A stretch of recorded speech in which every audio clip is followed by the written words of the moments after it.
안녕하세요. 반갑습니다. 여러분의 역사 안성자 유성합니다. 반갑습니다. 좋습니다. 9번째 시간이고요. 벼락치기 하는 건 유성함과 함께하고 계십니다. 바로 들어갑니다. 자, 48강부터 54강까지 있는 내용 그냥 한 방에 싹 한번 정리하도록 하겠습니다. 일제 식민통치부터 시작합니다. 1910년부터 1945년 35년 내지는 6년간의 일제강점기의 시대를 크게 세 단계로 나눌 수 있습니다. 1910년대 무단통치 시기, 1920년대에서 30년대 초까지 있었던 문화통치 시기, 30년대 후반부터 45년까지 있었던 민족 말살 통치기 내지는 병참 기좌 정책, 요 시기별로 하나씩 한번 가보도록 하겠습니다. 먼저 1910년입니다. 한일 강제 병합이 이루어졌고요. 그것으로 인해서 조선 총독부가 만들어졌습니다. 물론 통감부에서 바뀐 것이겠죠. 여기에 짱은 조선 총독이 되겠고요. 조선 내에서의 입법, 사법, 행정의 모든 권한을 갖고 있었습니다. 그의 밑에는요, 정무총감과 행정을 담당하는 정무총감과 치안을 담당하는 경무총감이 있었습니다. 자문기관으로 중추원이 있었지만 사실 거의 미미했고요. 요거 기억해 두셔야 됩니다. 요거 시험 문제 진짜 많이 나와요. 정치적으로는 10년대 무단통치, 20, 30년대 문화통치, 3, 40년대 민족말살통치가 있었고, 그것을 경제 파트에 들어가면 1910년대 토지조사사업, 20, 30년대 산미증식계획, 그 다음에 3, 40년대 병참 기자정책. 요것만 해서도 시험 문제 낼 게 너무너무 많습니다. 하나씩 한번 들어보도록 할게요. 먼저 무단통치가 되겠습니다. 무단통치는요, 다른 말로 헌병경찰통치라고도 합니다.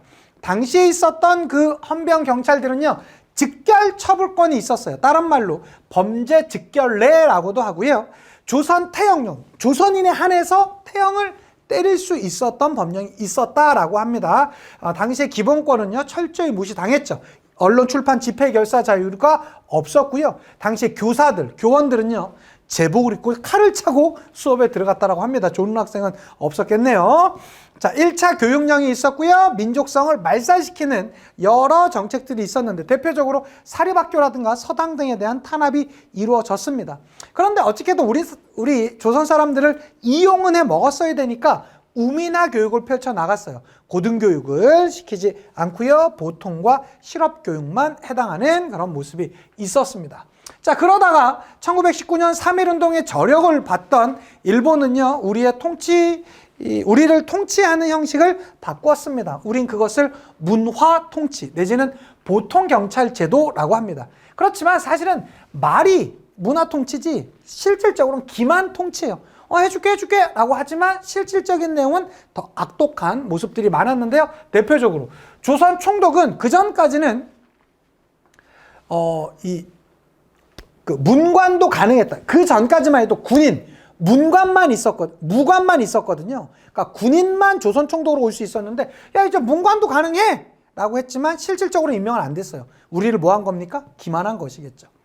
헌병경찰 통치입니다. 야, 이제 헌병경찰, 니네를 군인처럼 다루지 않을게. 일반 보통 경찰처럼 할게. 라고 했지만 기존의 경찰력의 3배를 늘렸습니다. 우리를 기만한 것이겠죠.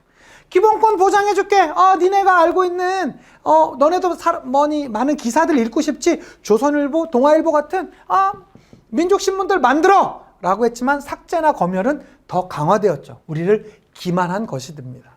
자, 참정권 보장해줄게. 도평의회, 부면협의회 같은 협의에 니네가 참여해! 라고 했지만 일본인에다가 친일 인사만 여기에 있었고요. 실제로 도평의회나 부면협의회는요, 의결권이 없는 일종의 자문기구 형태였습니다. 참정권을 보장한다고 했지만 우리를 기만하는 모습을 보여주었고요. 1922년에 제2차 교육령이 있었습니다. 보통학교의 교육연한을요, 4년에서 6년으로 늘렸지만 실제 취학률은 6분의 1밖에 안 됐었다라고 하고요. 대학도 설립이 가능하게 하는 그런 모습들이 있었습니다. 그래서 무단통치, 문화통치 배웠고요. 여기서 여러분 봐주셔야 될 건 조선 총독의 이름만 보더라도 우리는 대충 유추할 수 있습니다. 도레미 아닙니까? 베라우치. 처음 이 무단통치의 대표적인 조선 총독이 베라우치. 사이에 껴있는 사람 사이토. 마지막에 도레미 아닙니까? 미 세 번째죠. 미나미라는 조선 총독이 있었다라고 합니다. 기억해 두시면 좋겠고요. 마지막에 미나미로 대표되는 일본 민족 말살 통치기 보도록 하겠습니다. 먼저 황국신민화입니다. 황국신민화 정책으로 당시에 이제 법령 중에선 조선 사상범 보호 관찰령이라든가 조선 사상범 예방 구급령 같은 것도 있었지만 더 중요한 건 일제 침략 전쟁의 규모가 점점 커졌어요. 전쟁을 동원했어야 되거든요. 그런데 우리나라 사람들이 우리의 민족성이 있는 상태에서 데리고 가면 어떻게 됩니까? 오히려 그 전쟁에서 막 거기 안에서 막 총 쏘고 막 수류탄 던지고 하면 더 문제가 있을 거 아니에요. 그래서 우리 조선 사람들의 민족성을 없애기 위한, 민족성을 말살시키기 위한 정책을 펼쳤다고요. 그래서 나왔던 게 내선일체, 일선동주, 황국식민, 서사 암송, 신사참배, 궁성요배, 창시개명, 요것들은 다 시험 문제 나옵니다. 이런 것들이 나오면 황국신민화 정책입니다. 뿐만 아니라 학교나 관공서에서는요, 한국어 사용을 금지시켜 버렸어요. 그리고 소학교의 명칭을 국민학교. 제가 국민학교 출신이에요. 1992년에 국민학교를 졸업했거든요. 전 서울 이수국민학교를 졸업했는데 그게 95년이 되면서 다 초등학교로 바뀌었습니다. 왜 바꿨는지 아세요? 사실 이 국민이요, 우리가 알고 있는 그 나라의 국민 이런 뜻이 아니라 황국식민의 줄임말이에요. 이게 1990년대 중반까지 이 단어를 썼다니까. 이게 참 우리도 참 많이 반성해야 될 것들이 있겠습니다.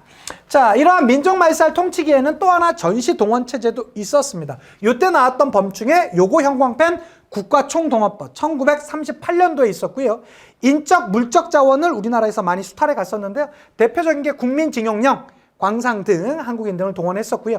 지원병제, 징병제 등등이 있었습니다. 학도지원병제, 여자 정신 근로령도 있었고요. 무엇보다 일본군 위안부 등도 있었습니다. 물적으로는 공출 제도가 있었고요. 금속과 미국, 그 다음에 식량 배급제, 국방헌금 강요 같은 것들도 다 있었다. 자, 중요한 건요, 1910년대, 20년대, 30년대 무단통치, 문화통치, 민족말살 통치기가 함께 나타나게 되는 전시동원체제, 요거 같이 기억해 두시면 좋겠고요. 자, 이러한 체제를 경제 파트에서도 한번 바라보자고요. 토지조사사업, 산미증식계획, 그다음에 병참기좌정책인데요. 하나씩 한번 가보도록 하겠습니다. 여기 밑에 거 토지조사사업, 산미증식계획, 병참기좌정책 시작합니다. 먼저 토지조사사업입니다. 명분은요, 야, 니네 근대적 토지 소유 개념 확립시켜줄게. 실질적인 목적은요, 총독부의 안정적인 지세 확보를 위해서 그랬던 거예요. 주인이 불분명하거나 공방전이라든가 역동토 같은 것들을 총독부에 넘겼었고요. 기간 내에 신고하게 했고요. 근데 무엇보다 그냥 신고하면 안 돼요. 증거를 가지고 왔어야 돼요. 그리고 신고를 하게 하는 증거주의를 채택하고 있었습니다. 이것으로 인해서 조선 총독부의 소유주가 증가했습니다. 물론 조선 총독, 일종의 일본인들 내지는 조선 총독부의 소유지가 증가했었고요. 이것을 누구에게? 동양척식 주식회사를 통해서 조선으로 넘어왔던 일본인한테 싼 값에 불화해 주었어요. 뿐만 아니라 과세지도 증가했고요. 요거 밑줄입니다. 지주의 소유권, 즉 조선시대만 하더라도 이 하나의 땅이에요. 소유권적인 개념과 경작권적인 개념, 권리가 두 개가 있었거든요. 그런데 이제는 경작권이 인정되지 않는, 즉 그들의 소작농 내지는 경작하는 사람들, 그 땅을 빌려서 농사짓는 사람들을 소작농이라고 하잖아요. 조선시대만 하더라도 야, 너 내 땅 농사짓지 마! 라고 하고 내보낼 수가 없었어요.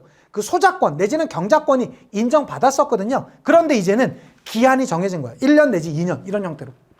그래서 소작농으로 전락하게 되었었고요.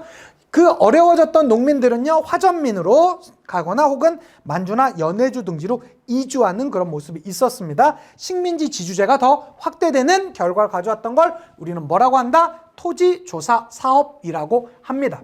자, 뿐만 아니라 회사령, 허가제. 그러니까 회사를 만들려면 뭐 했어야 한대요? 허가를 얻었어야만 한대요. 민족기업의 성장을 억제시키기 위한 것이었었고, 어업령, 산림령, 조선광업령인데 산림령 내지는 삼림령이라고도 합니다. 뿐만 아니라 인삼, 소금, 담배 등을 조선 총독부에서 전매하는 제도를 가지고 있기도 했습니다. 이것이 뭐라고요? 그래서 여러분, 시험 문제가 나오면 각종 령이 나오잖아요. 회사령, 어업령, 산림령, 광업령 이런 것들이 나오면 다 1910년대 무단 통치기, 그러한 모습이다라고 봐주시면 좋겠습니다. 다음으로는 산미 증식계획 되겠습니다. 산미 증식계획은요, 일본 내에서 쌀값이 폭등을 해요. 자, 그렇게 되자 조선의 쌀을 갖고 와야 되는데 그냥 갖고 오기 미안하니까 조선에서의 생산량을 좀 증식시켜서 그 쌀을 가져오자라는 생각을 일본인들이 하게 됩니다. 자, 그래서 방법은요, 품종 개량, 비료 사용을 늘렸었고요, 밭을 논으로 바꾼다라든가 수리시설을 확보한다라든가 농지를 개간하는 그런 모습을 보입니다. 근데 문제는 이렇게 하다 보면 어떻게든 돈이 들 거 아닙니까? 그 돈을 다 누구에게? 소작농에게, 조선의 소작농한테 전가시켜요. 자, 결과 한국인들의 쌀 소비량이 1인당 쌀 소비량이 줄어들어요. 왜? 일본으로 많이 빠져나갔기 때문이겠죠. 근데 증식이 안 됐던 건 아니에요. 증식은 해. 그렇지만 목표량만큼 증식은 이루어지지 않지만 목표량만큼 수탈은 이루어지면서 한국인들의 1인당 쌀 소비량이 줄어드는 이러한 결과가 있었고요. 그러다 보니까 만주에 조라든가 콩이라든가 이러한 잡곡류를 수입해와서 한국 사람들한테 먹이게 되는 것입니다. 자, 소작농의 처지는 어려워졌었고요. 만주, 연해주 등지로 이주하는 그런 모습이 있었습니다. 벼 중심의 단작형 구조가 나타났다. 이건 좀 어려운 말인데 무슨 말이냐? 쌀 생산량을 늘리기 위해서 밭을 논으로 많이 바꿨다고 그랬죠? 예, 그렇게 되면서 오히려 벼 중심의 단작형 구조가 당시에 조선에 더 구체화되는 그런 모습이 있었고요. 1920년이 되면서 회사량이 폐지되었습니다. 이것을 폐지라고도 표현하고요, 허가제를 신고제로 바꿨다라고도 표현해요. 뿐만 아니라 일본 상품의 관세가 폐지되는데요, 1923년입니다. 자, 이러한 관세 폐지의 그런 분위기가 있어서 우리나라에서는 물산 장려 운동 같은 것이 나오기도 했었습니다. 기억해 두시고요. 자, 그러한 체제 내에서 1930년대 중후반에 있었던 것이 농촌진흥운동이에요.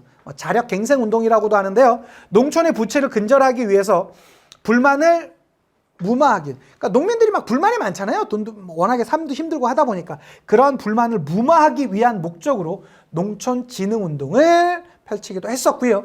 자, 1937년 중일 전쟁이 본격화되자 일본은 우리한테 민족 말살 통치했었고 그것에 대한 실질적인 모습으로 병참 기지화 정책을 펼쳐 나갑니다. 자, 병참 기지화 정책이란 일본, 한국, 만주를 하나의 블록으로 만들어요. 그래서 만주에서 원료를 갖고 와서 한국에서, 특히 이제 한국의 북부 지역입니다. 북부 지역에 중화학단지를 만드는 것을 했었고요. 그것의 목적은 뭡니까? 당연히 전쟁에 필요한 물품을 조달하기 위해서입니다. 그래서 한국은 북부 중심으로 발전소가 만들어졌었고 군수물자를 보충하는 그러한 병참 기지의 역할을 하게 했습니다.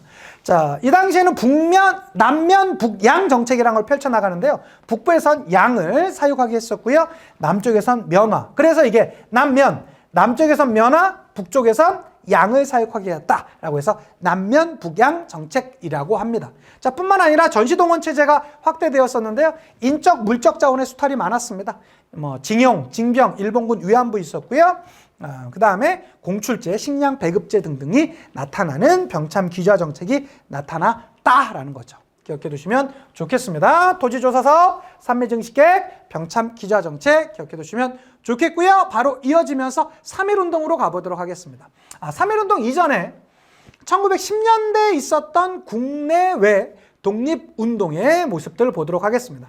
자, 백오인 사건 기억하면 우리 어떤 단체 기억해야 되죠? 신민회입니다. 신민회는 1911년에 그 백오인 단체로 인해서 1911년 백오인 사건에 의해서 1911년 신민회가 와해되기도 하고요. 그리고 1912년에 독립의군부, 15년에 광복했는데 이 연도보단, 그러니까 3.1운동이 1919년에 있었잖아요. 3.1운동 이전에 있었던 두 국내 단체, 요거 생각보다 많이 나옵니다. 특히 이 독립의군부를 만들었던 인물은 임병찬, 전라도 일대에서 만들었었고요. 고종이 몰래 명령을 내려. 그래서 고종의 밀명을 받아서 전국적 의병을 계획하고요. 일제 국권 반환 요구를 하기도 했습니다. 우린 그것을 복벽주의라고 하죠. 다시 왕을 세우는 운동, 그걸 복벽주의라고 합니다. 그 인물, 임병찬, 그 단체 독립의군부입니다. 자, 그에 비해서 대한광복회는 경상도 일대에서 만들어졌었는데요. 박상진 내지는 김좌진 등이 주도했습니다. 친일 부호들을 처단하자라는 것이었었고요. 군자금을 모금을 하는 모습이 있었죠. 그래서 공화정 체제를 주장했다. 공화정을 주장했던 또 하나의 단체는 신민회입니다. 그러한 공화정 나오면 신민의 대한광복회. 요거 구분해 두셨으면 좋겠고요.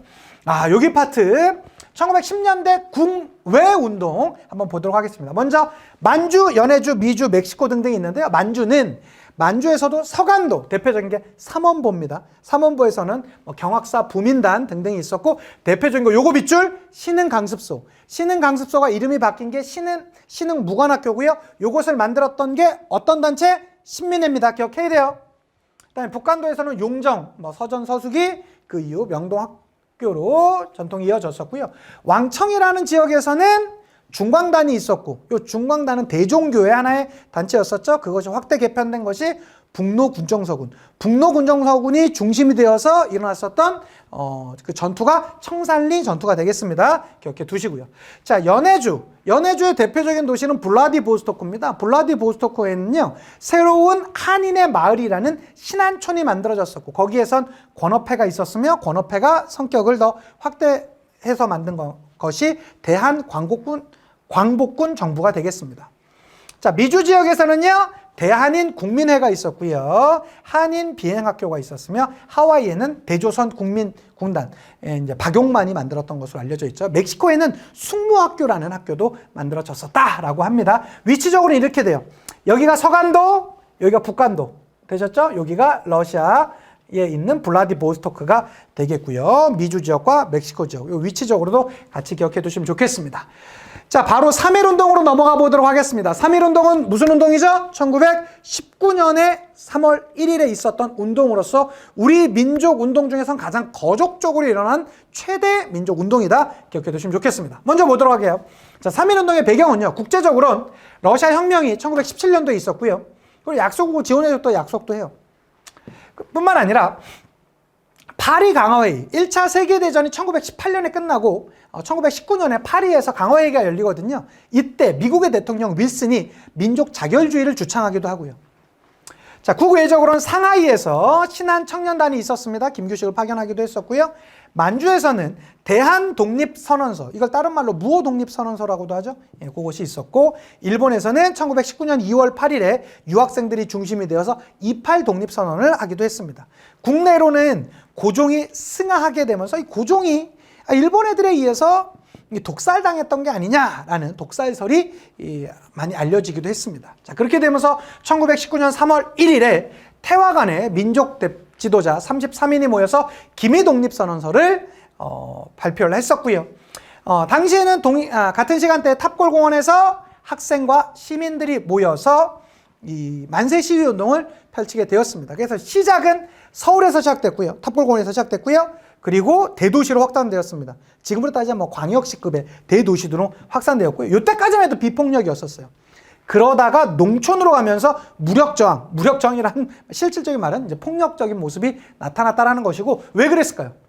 농민들한테 땅을 뺏기지 않았습니까? 농민들이 막 들고 일어나죠. 그렇게 되면서 무력 저항으로 나오게 되었었고, 해외까지 영향을 주게 되었습니다. 이 3.1운동 하면 우리가 알아두셔야 될 분 바로 유관순 누님 계시고요. 당시 지금의 경기도 화성에 있었던 제암리 학살 사건도 같이 기억해 두시면 되겠습니다. 자, 3.1운동은요, 우리 민족 운동 중에선 가장 거족적 민족 운동으로 알려져 있고요.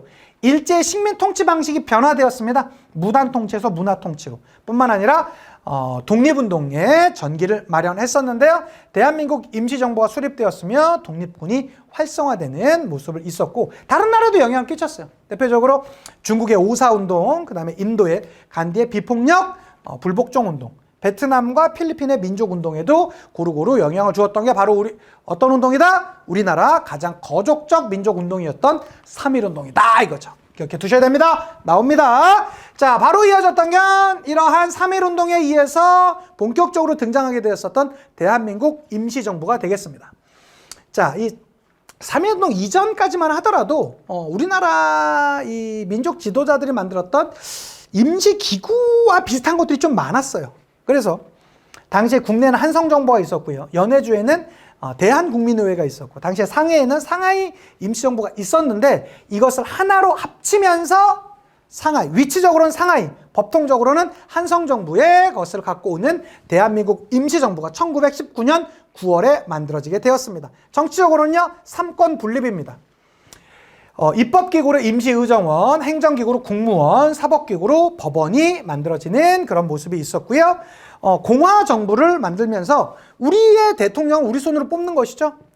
물론 우리한테 뭐 투표권이 다 부여됐던 건 아니지만 어쨌든 이승만, 그 다음에 국무총리로 이동휘가 있었습니다. 자, 이러한 대한민국 임시정부는요, 외교활동과 무장투쟁을 놓고 싸우다가 결과적으로는 상하이에 정해졌다라는 것만 하더라도 약간 외교활동 중심으로 가자 했던 것이고, 당시에 민족 지도자들은 크게 사회주의계와 민족주의계로 좀 나누어져 있었고, 특히 요 이승만은요, 국제연맹, 그러니까 1차 세계대전 끝나고 만들어졌던 세계적인 기구가 국제연맹인데요. 여기에 위임 통치를 요구했다라는 게 뒤늦게 알려지게 되면서 이제 탄핵당하는 그런 모습도 있었습니다. 특히 이러한 국제연맹의 위임 통치 요구를 했다라는 것을 보곤 그 이후에 알게 되었던 신채호나 박용만 등등이 이승만의 어마어마한 아주 신랄한 비판을 가하기도 했었습니다. 자, 대한민국 임시정부는요, 연통제와 교통국이라는 그런 조직이 있었습니다. 뿐만 아니라 만주에는 이륙양행, 부산에는 백산상해라는 그런 기업체 비슷한 것도 있었고요. 그다음에 애국공채 내지는 독립공채라는 것을 통해서 우리가 지금은 어렵지만 이제 그 이후에 국권을 찾게 되면 돌려줄게. 그러니까 국가 차원에서 채권을 판 것이죠. 그래 했었는데 문제는 이 연통제와 교통국이 얼마 가지 않아서 조직이 와해받으면서 이 대한민국 임시정부로 들어오는 돈줄이 막혀요. 그렇게 되면서 경제적 어려움을 당하기도 했었고요. 군사적으로는 육군주만 참의부라는 조직도 있었다라는 것. 외교적으로는 파리 강화회의의 김규식을 전권대사로 대표로 파견하기도 했었고요.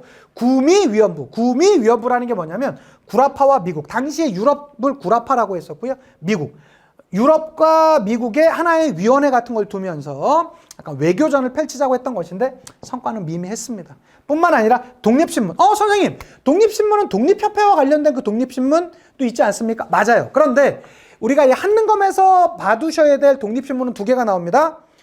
독립협회와 관련돼 있는 독립신문도 있고요. 대한민국 임시정부의 대표적인 신문이 발행했던 신문이 독립신문이에요. 이게 어감이 똑같으니까 단어가 똑같이 쓰이니까 기억해 두시고요. 임시사료 편찬회 같은 것들도 있었다. 당시 대한민국 임시정부는요. 1919년에서 25년까지는 대통령제예요. 대통령은 다 2명밖에 없습니다. 1대 대통령 이승만, 2대 대통령 박은식. 그리고 나서 국무령 중심의 내각 책임자. 이때부터 대한민국 임시정부가 암흑기죠. 그리고 31년부터 40년까지는요, 국무위원 중심의 집단 지도 체제예요. 여기가 아주 최악의 시기였었죠. 사람들이 막 다 뿔뿔이 떠나요. 그리고 나선 1940년 충칭의 자리를 잡으면서 김구 중심의 주석제가 되었었고요. 44년부터는 김구 주석과 김규식 부주석 체제인 주석제와 부주석제 체제가 나타났다라는 거 봐주셨으면 좋겠고, 1923년에 있었던 국민대표회, 요거 단독으로도 시험 문제 진짜 많이 나왔습니다. 1920년대 초가 되면서 당시에 대한민국 임시정부가 실질적인 모습을 제대로 보여주지 못하거든요. 자, 그렇게 되면서 창조파와 개조파, 창조파의 대표적인 인물은 신채호입니다. 이거 문제 있다. 아예 그냥 싹 엎어버리고 다시 창조하자라는 것이죠. 그에 비해서 안창호는요, 개조파. 문제가 있는 건 인정하지만 이걸 우리가 어떻게 만들었는데 전부 다 무시를 하냐. 약간만 리모델링만 하자, 개조만 하자라는 것이었었고요. 이들은 약 4개월간의 난상 토론을 벌였지만 별다른 성과 없이 결렬되었습니다. 이 이후에 1920년대 이제 중반으로 넘어가던 요 시기부터 독립운동가들이 이탈이 나오게 되었었고요. 이때 이승만 당시 대통령이 탄핵받았었고 2대 대통령으로 박은식이 나오는 그런 모습이 있었습니다. 특히 여기에서는요. 단재 신채호와 배감, 박은식의 단독 문제가 진짜 많이 나와요. 우리나라의 대표적인 민족주의 사학자이기도 하고요. 이 둘의 공통점은요, 민족주의 사학자예요. 그렇지만 약간의 둘의 차이점이 있습니다. 먼저 신채호는요, 고대사 중심의 연구를 더 많이 했습니다. 그래서 조선 상고사, 조선사 연구초. 그래서 우리 민족이 갖고 있는 이러한 특유의 그 정신을 난가 사상으로 봤어요. 그러니까 뭐 중국이라든가 주변 나라의 영향을 받지 않는 우리나라의 독자적인 자주적인 모습, 난가 정신을 주장했었고, 자, 배감 박은식 같은 경우는 현대사를 조금 더 중점적으로 연구를 했습니다. 그래서 독립통사, 피 흘리는 우리의 독립운동의 역사라고 해서 한국 독립운동 지열사라는 좀 현대사 파트에 대한 공부가 많았었고요. 그래서 우리 민족이 갖고 있는 그 정신체제를 혼으로 봤어요. 요거 자체로도 실제로 이들을 물어봅니다. 기억해 두셔야 돼요. 참고로 박은식은 대한민국 임시정부 2대 대통령이었다. 요거 하나 더 기억해 두시고요. 신채호 같은 경우에는 독사신론 같은 우리나라 민족주의 사학의 시초를 열었던 바로 그 인물. 많이들 알려 있다.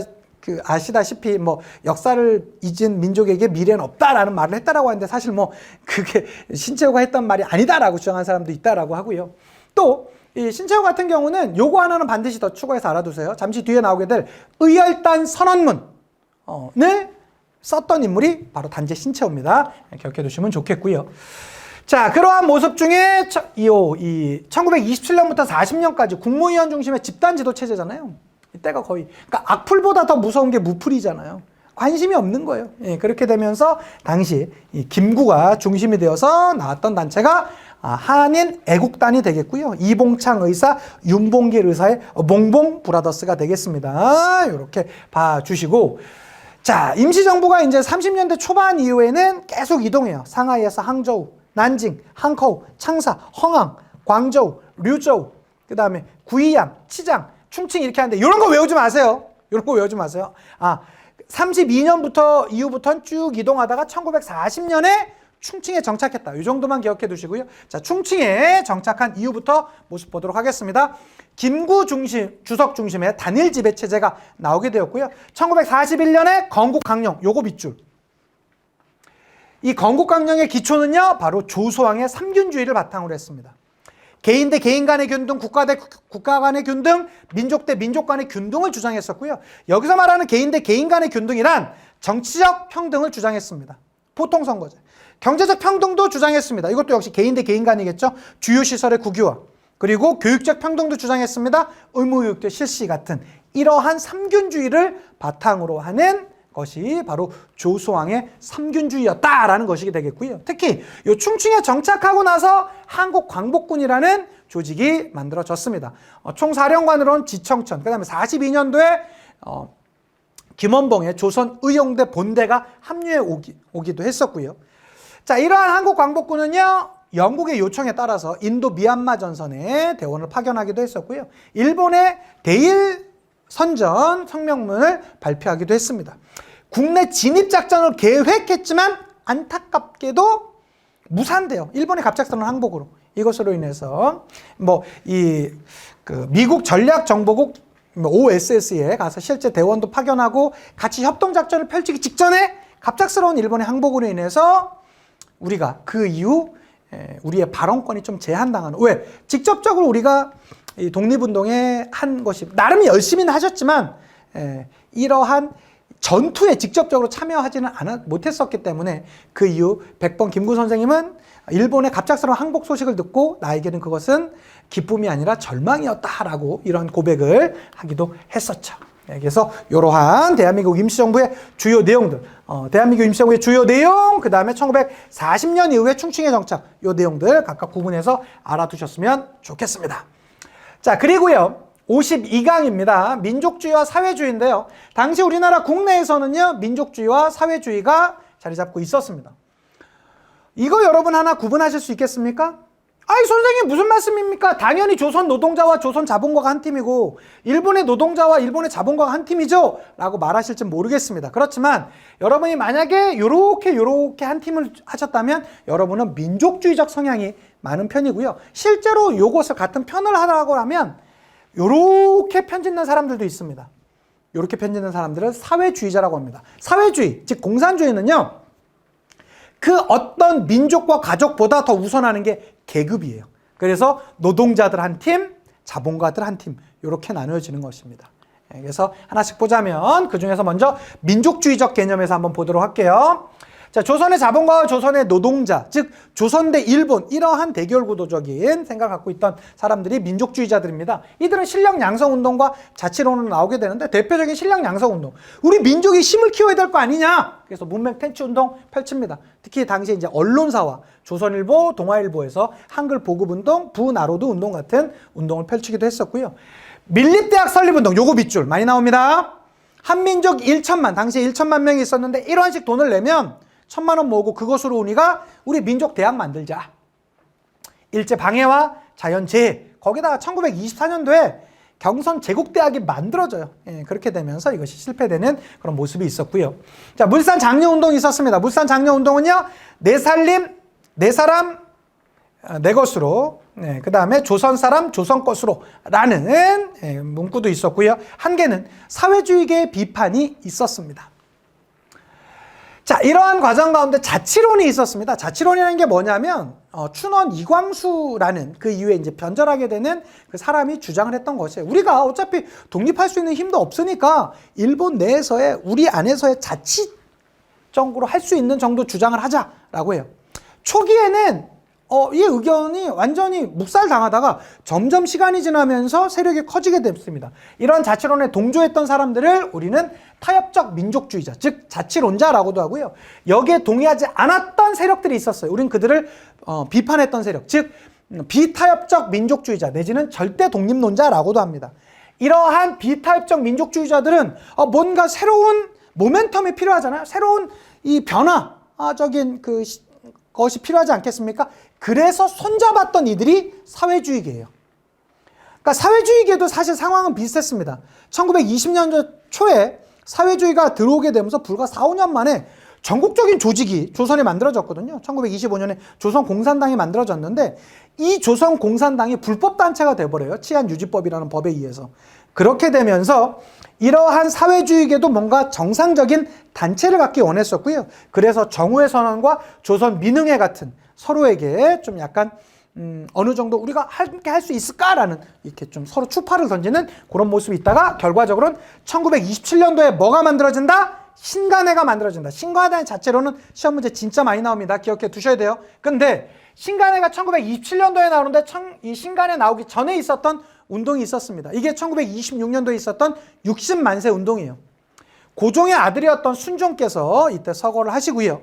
사회주의계와 천도교계와 학생들이 연대해서 서울에서만 시위를 전개했던 게 60만세 운동이에요. 이건 서울 사대문 안에서만 운동이 있었습니다. 자, 그러다가 전국적인 조직을 갖춘 신간회가 등장하지 않았습니까? 신간회가 있고 나서 신간회가 지원했던 운동이 바로 광주학생 항일운동이에요. 광주학생 항일운동은 그 3년 전에 있었던 60만세 운동에 비해서 전국적인 그러한 시위운동으로 확대되거든요. 그 이유가 바로 전국적인 조직을 가진 신간회의 지원을 받았기 때문이다. 이 포인트 기억해 두셔야 됩니다. 순서적으로 60만세 운동, 신간회, 그 다음에 광주학생 항일운동, 이 순서가 진행된다라는 거 기억해 두시고요. 먼저 신간회 한번 보도록 하겠습니다. 신간회는 1927년부터 31년까지 있었습니다. 요거 많이 헷갈리는 게 어디랑 헷갈릴까요?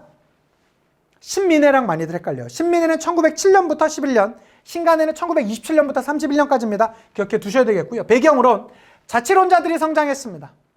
그러면서 민족 유일당 운동이 나오게 되었었고요. 그러면서 사회주의계가 약간 위축되었어요. 자, 그렇게 되자 사회주의계와 이 자치론자에 반대했었던 절대 독립론자 등등이 연대하면서 만들었던 단체, 즉 민족주의계와 사회주의계가 연대해서 만들었던 것이 바로 신간회가 되겠습니다. 활동은요, 전국적 지부가 있었고요. 전국 순회 강연회를 열기도 했습니다.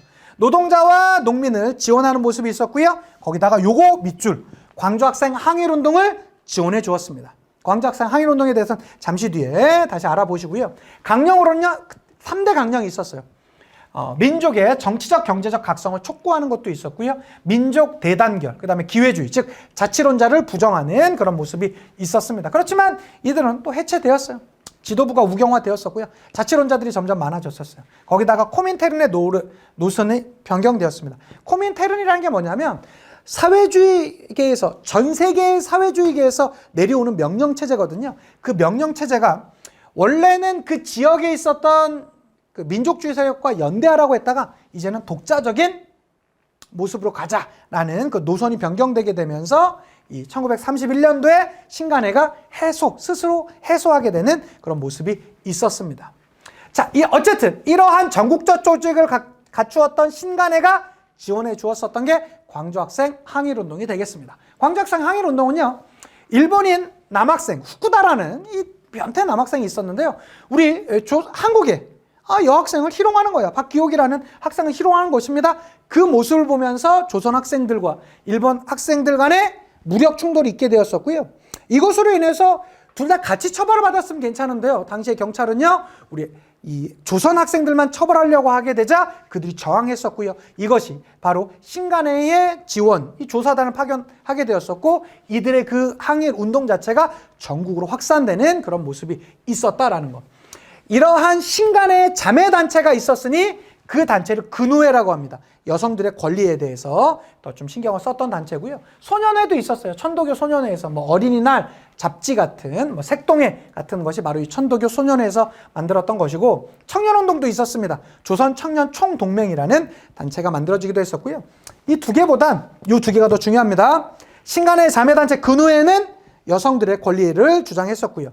또 형평운동, 요거 밑줄 정말 많이 나옵니다. 백정이 뭐죠? 조선시대 도축업자들입니다. 그 도축업자들은 사회적 차별에 대해서 엄청나게 많이 당하고 있었거든요. 근데 원래는 법적으로는 평등한 세상이었어요. 왜? 제1차 가보개혁에 의해서 법적으로는 신분제도가 사라졌잖아요. 그렇지만 사회적인 차별이 여전히 남아 있었거든요. 특히 여기 이 백정들은요, 자식들이 학교 입학을 거부당하게 되자 저울처럼 평등한 세상을 만들 것을 주장하면서 그 진주에서 조선 형평사라는 조직을 만들었습니다. 이러한 조직은 전국으로 확대되는 모습도 있었고요. 자, 농민과 노동운동이 많이 나타나기도 했습니다. 소작쟁이, 소작료가 인하되는 모습도 있었고요. 인하를 주장했었고요. 소작권 이동을 반대하는 것도 있었어요. 그러면서 소작인들이 단체로 소작을 거부하는 일종의 소작쟁이가 있었고, 이러한 소작쟁이 중에서 가장 대표적인 게 암태도 소작쟁이라는 게 있었습니다. 그 다음에 노동쟁이, 마찬가지죠. 아무리 노동을 해도 월급이 오르지 않는 거예요. 그렇게 되자 임금 인상과 노동시장 시간 단축 등을 주장하는 노동쟁이가 있었고요. 대표적인 게 1929년도에 있었던 원산 노동자 총파업 내지는 원산 총파업 등도 있었다라는 거 같이 꼭 체크해 두셨으면 좋겠습니다. 그리고 여러분, 이제 53강에 가면 의열투쟁과 무장독립운동인데, 여기 파트는요, 제가 이렇게 알려드릴게요. 여러분들이 지금 시간이 조금 있으시면 여기를 제 본 강의를 들어서 좀 자세하게 하세요. 그래야 되는데, 조금 지금 너무 급하게, 지금 우리 벼락치기가 급하게 듣잖아요. 그렇다면 이 파트는 그냥 편안하게 조금 패스는 하셔도 됩니다. 제가 이따 간단하게 한번 설명을 드릴 거예요. 왜 그러냐? 여기 파트가 무척 어려워요. 비슷한 단체, 비슷한 이 조직들이 워낙에 많이 나와요. 그런데 이것을 억지로 외우려다 보면 오히려 더 힘들어집니다. 어차피 우리가 뭐 80점 이상만 받으면 다 1급 받지 않습니까? 그렇기 때문에 여기 파트가 좀 급한 친구들은 그냥 조금 패스하는 형태로 들으셔도 되고요. 나 조금 더 공부하고 싶은데요, 선생님 하면 오히려 여기보다는 제 본 강의에 가셔서 한번 들으시면 제가 재밌게 잘 설명해 놨습니다. 53강 내용 그래 주시면 좋겠고, 한번 말씀을 드릴게요. 간단하게만 말씀드리겠습니다. 먼저 한국의 이 독립운동 투쟁은요, 5봉이 있습니다. 그러니까 뭔가 봉이 이름에 봉이 들어가는 독립운동가들 5명이 있어요. 뜨리봉과 투봉이 있어요. 뜨리봉은 김원봉, 김투봉, 양 3봉이 있습니다. 원투 뜨리가 되겠죠. 김원봉 의열단의 단장이었었고요. 김두봉은 조선의용군, 양 3봉은 조선혁명군의 장이었습니다. 투봉, 이 봉봉 브라더스죠. 윤봉길, 이봉창 의사 같은 경우는 한인애국단 단원이었습니다. 둘의 공통점이 되겠죠. 하나씩 한번 보도록 할게요. 자, 3.1운동 이후 만주나 연해주 등지로 우리의 독립운동가들이 이동을 했었고요. 1920년이 되면서 봉오동 전투가 있었습니다. 뭐 영화화 되기도 했었죠. 홍범도 장군이 이끌었던 대한독립군이 봉오동 전투에서 큰 승리를 거두었었고요. 그것을 날조하기 위해서 일본이 훈춘 사건을 일으켰습니다. 그렇게 되자 일본이 이 훈춘 사건으로 인해서 만주 지역에 대대적인 파병을 하게 되었었는데, 1920년 10월에 청산리 일대에서 대대적인 승리를 보여주었습니다. 뭐 김좌진 장군의 북로 군정서군과 홍범도 장군의 대한독립군이 주도했었고요. 자, 이렇게 되자 간도 참변이 있었고요. 이걸 경신참변이라고도 합니다. 우리는 북으로 이동하게 돼요. 그래서 서희를 총재로 하는 대한독립군단이 나오기도 했었죠. 그래서 이제 러시아 쪽인 자유시 쪽에 집결했었는데 거기에서도 이제 내부적인 문제로 인해서 자유시 참변이 있게 되었었고요. 다시 그들이 남쪽으로 내려오면서 지금의 만주 일대에 3부가 설치되었습니다. 독립군의 정신은 거짓 정신일까요? 참 정신일까요? 참 정신입니다. 참의부, 정의부, 신민부인데요. 이러한 참 정신이 있었고요.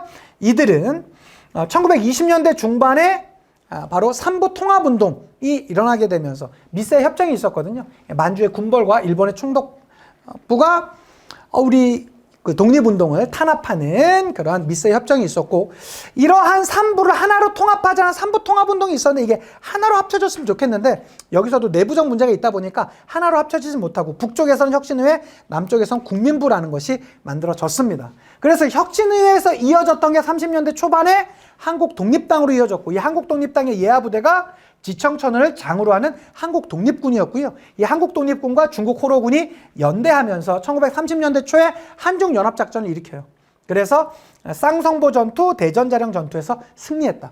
이 말만 들어도 여러분 너무 힘드시죠? 이 단체들 너무 어렵습니다. 남만주 일대에선 조선혁명당, 양세봉이 이끌었던 조선혁명군이 조선의용군과 영릉과 흥경성 전투. 요거 제가 이 본 강의에서 자세히 말씀드렸어요. 샹!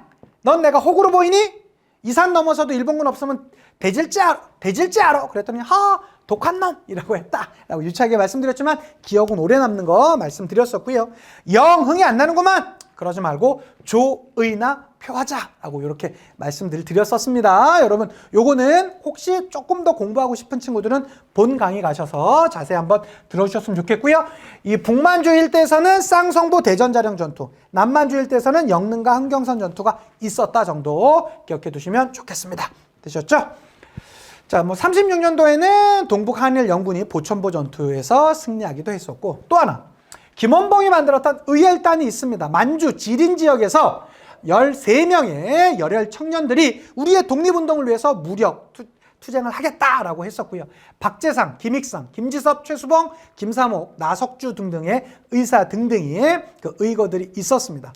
개인적인 투쟁도 있었어요. 강우규 의사와 박열 의사 같은 개인적인 그런 모습도 있었고요. 이러한 의열단의 김원봉이 당시에 우리나라에서 최고의 필력을 자랑했던 단재 신채호를 찾아가서 우리가 뜻은 있고 의지는 있지만 우리가 어떻게 될지 정확히 선생님이 정해 주십시오라고 해서 조선혁명선언, 이걸 다른 말로 의열단 선언문이라고도 합니다. 그 선언문을 신채호로부터 받아오죠. 자, 이러한 그 의열단이 확대 개편되면서 나왔던 게 1935년도에 민족혁명당이에요. 이 민족혁명당이 바뀌었던 게 조선민족전선연맹이고, 이것이 군대화된 것이 조선의용대인데 여기 과정도 너무 어렵죠. 또 하나 한인애국단. 한인애국단은 누가? 그러니까 의열단이 김원봉의 중심이었다면 한인애국단은 김구가 조직했던 것이죠. 봉봉 브라더스. 이봉창, 윤봉길 의사가 있고요. 김구가 주도했었습니다. 이러한 김구는요, 한국 독립당 만들어서 임시정부의 집권당이었었고, 요거랑은 약간 결을 좀 달리합니다. 여기 내용은 좀 자세하게 공부하고 싶은 친구들 본 강의 들어주시면 좋겠습니다. 이 조선의용대는요, 중국 관내에 있었던 한인 최초의 정규부대가 되겠고, 이러한 조선의용대는 또 둘로 나뉘어요. 북쪽으로 올라가면서 중국의 예난 지방으로 올라가면서 사회주의적인 성향에 의해서 나타났던 조선의용군도 있었고, 여기에 가지 않고 조선의용대 본대는 1942년에 한국광복군의 김원봉이 주도하면서 합류하기도 했었습니다. 요것도 같이 기억해 두시면 좋겠습니다. 그래서 요거 봉오동 전투, 청산리 전투, 간도 참변 요거 기억해 두시고요. 그 다음에 참정신의 독립군의 그 주요 정신들 같이 기억해 두시고요. 그 다음에 민족혁명당이 중심이 돼서 조선의용대 만들어졌었고요. 조선의용대가 조선의용군으로 올라가는데 여기에 동의하지 않고 1942년도에 이미 1940년에 만들어졌었던 대한민국 임시정부의 주요 부대였었던 한국광복군에 편입하기도 했었다라는 주요 내용들 봐주시면 좋겠습니다. 되셨죠? 이런 내용들 봐주시고요. 마지막으로 민족문화 수호운동 간단히 한번 보도록 하겠습니다. 역사, 국어, 종교, 언론이 있는데 이 중에서도 역사와 국어 요 파트 잘 봐주시면 좋겠어요. 자, 대표적으로 우리 민족이 30년 넘게 일제의 그 식민 통치를 받았지만 그럼에도 불구하고 우리의 민족성을 지킬 수 있었던 데는 바로 그러한 역사가 있었기 때문이죠. 일본은 그러한 우리의 역사를 왜곡하려고 했습니다. 조선사라는 책을 집필하면서 한국사를 왜곡하려고 했어요. 너네들은 역사가 머물러 있다. 정체성론. 너네는 외부의 영향으로부터 진행된다는 타율성론. 너네는 자율권 주면 싸우기만 해. 당파 짓고 싸우기만 한 당파성론. 이런 것들이 있었으나 이런 것들을 우리가 다 극복해냈던 거 아니겠습니까? 한국사 연구가 있었죠. 대표적으로 민족주의 사학입니다. 한국 통사 썼던 박은식, 조선 상고사 썼던 정인보, 조선사 연구 썼던 한국 통사 썼던 박은식, 조선 상고사 썼던 신채호, 조선사 연구 썼던 정인보 등등의 민족주의 사학이 있었고요. 그 다음에 백남은 밑줄 쳐주세요. 생각보다 많이 나옵니다. 조선사회 경제사라는 책에서 세계사의 보편 법칙을 바탕으로 이 한국사의 정체성론을 극복했던 인물이 바로 백남훈이 되겠습니다. 그 외에도 실증사학, 철저한 고증을 바탕으로 하는 객관적 서술을 주장하는 실증사학, 이병도라든가 손진태 같은 인물들이 있었는데 그것이 바로 진단학회로 이어지는 모습도 있었고요. 국어연구 보도록 하겠습니다. 국어연구는요, 국문연구소, 주시경 선생의 국문연구소가 있었고요. 1907년에 국문연구소가 1921년도에 조선어 연구회로 이어왔습니다. 여기서 문제 포인트는요, 조선어 연구회의 내용과 조선어 학회의 내용, 요거 두 개를 구분하는 거, 요게 포인트입니다. 자, 조선어 연구회는요, 각야날, 지금의 한글날이죠. 이것이 이제 제정되었었고요. 한글이라는 잡지가 요때 만들어졌습니다. 그렇지만 1931년도에 조선어 학회에서는 한글 맞춤법 통일안, 요거 기억해 두세요. 나옵니다. 표준어 제정, 요거 나오고요. 여기 보면 이제 말모이라는 영화에서 보면 이 과정이 워낙에 아주 잘 나와 있죠. 그리고 우리말 큰 사전 편찬 시도, 요것은 6.25 전쟁 이후에 완성이 되거든요. 시도했다라는 거, 요걸로도 은근히 많이 나와요. 그렇지만 1942년도에 조선어 학회 사건으로 이 조선어 학회가 와해되는 그런 모습이 있었다라는 거. 그렇지만 조선어 연구회와 조선어 학회의 이들의 업적 내용들 이거 반드시 구분해서 알아두시면 좋겠고, 민족문화 수호운동 중에서 종교입니다.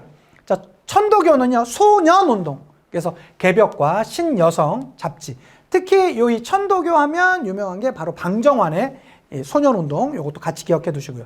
대전교는 당군 숭배 종교죠. 중광단이 북로군정서군으로 확대되는 모습도 있었고. 자, 불교로는요, 한용운, 시인으로도 유명한 한용운은 조선 불교 유신회를 통해서 불교 개혁운동을 펼치기도 했습니다. 원불교는요, 박중빈, 요거 아마 모르시는 분들 많을 거예요. 이름 은근히 많이 나옵니다. 기억해 두셔야 돼요. 여기선 개간이라든가 저축운동 중심이었던 게 원불교고요. 기독교는 교육과 의료, 문화사업, 특히 배제학당, 이화학당으로 대표되는 교육사업에 많이 집중을 했었고요. 천주교는 사회산업, 특히 고아원, 무엇보다 그 다음에 신문으로는, 언론기관으로는 경향, 지금은 조금 아니지만 경향신문은 사실은 천도교에서 처음 만든 겁니다. 그것도 봐주시면 좋겠고요. 언론으로 물산 장려운동, 문맹 퇴치운동 등을 주도하기도 했었으며, 특히 1936년도 송기정의 일장기 말소 사건 등에 문제가 되면서 조선일보, 동아일보 등이 폐간당하는 그런 모습도 있었습니다. 자, 마지막으로 문학만 살펴보고 끝낼게요. 자, 20년도에는 창조 백조로 대표되는 동인지 활동도 있었고, 특히 20, 30년도에 대표적인 정서, 이상화의 빼앗긴더라도 봄은 오는가. 그냥 이름으로 끝나지 않습니까? 김소월의 진달래꽃, 한영훈의 님의 침묵 같은 이러한 작품들이 있었고요. 신경향파 문학, 요것을 일종의 프로문학 내지는 카프 문학이라고도 하거든요. 이게 사회주의의 영향을 받은 거예요. 그래서 무상계급의 의식을 고취시키기 위해서 신경향파, 그러니까 사회주의 영향입니다. 프로문학, 이것이 확대되면서 카프를 조직했어요. 카프라는 단체를 조직했던 것입니다. 기억해 두시고. 그러다가 이제 1930, 40년대로 넘어오면서 순수문학. 왜? 현실이 너무 힘들잖아. 외면해버리는. 그러다가 변절한 사람들도 있죠. 대표적으로 노천명. 모가지가 길어 슬픈 짐승이요. 노천명. 서정주, 최남성 같은 당대 최고의 문학가들이었지만 그 이후엔 최악의 친일 문학가들이 되어버렸던 것이죠. 그렇지만 마지막까지 자신의 의지를 지켰던 인물이 있었습니다. 윤동주. 죽는 날까지 하늘 오르라 한 점 부끄럼 없기를, 서시, 별에는 밤 워낙 유명하고요. 이육사, 광야나 절정 같은 작품이 있죠. 그 외에도 요거 많이 물어봅니다. 토월회라는 도쿄 유학생들이 조직이 되어서 만들었던 단체가 있었고요. 남녀 평등이나 구습 타파 등을 주장했습니다. 영화로는 리랑 아리랑 같은 작품이 있었고 현실 비판했던 극예술 연구회, 그 외에도 유성 영화가 등장했었는데요. 단성사에서 뭐 춘향전 같은 작품들이 나오기도 했었고 의식주로는 뭐 셔츠나 바지, 모던걸, 모던보이 등등이 있었고 요거 은근히 많이 나와요. 남자에게는 국민복, 여성들에게는 몸빼 바지 등등을 입히면서 일을 많이 시키려고 했던 것도 있었고 뭐 빵, 아이스크림, 커피 이때 다 들어왔겠죠. 뭐 이런 것들이 전체적으로 나오진 않고 뭐 토막집이라든가 영단 주책 등등이 일제강점기 때 새로운 형태의 주거 문화로 등장했다. 특히 여기에서 요게 은근히 많이 나옵니다. 요게 어디 1905년 전후에 있었던 그 당시에 문학, 뭐 신채시라든가 신소설이라든가 뭐 철로역정 뭐 이런 것들 있죠. 뭐 창가 이런 것과 1920, 30년도의 문학과 비교하는 거. 요게 바로 포인트가 되겠습니다. 좋습니다, 여러분. 이렇게 해서 9강까지 마무리가 되셨고요. 이제 우리 벼락치기 하는 것 딱 한 강 남았습니다. 다음 10강에서 또 깊은 모습으로 찾아뵙도록 하겠습니다. 인사드리고 마실게요. 역사가 완성되는 그날까지 와!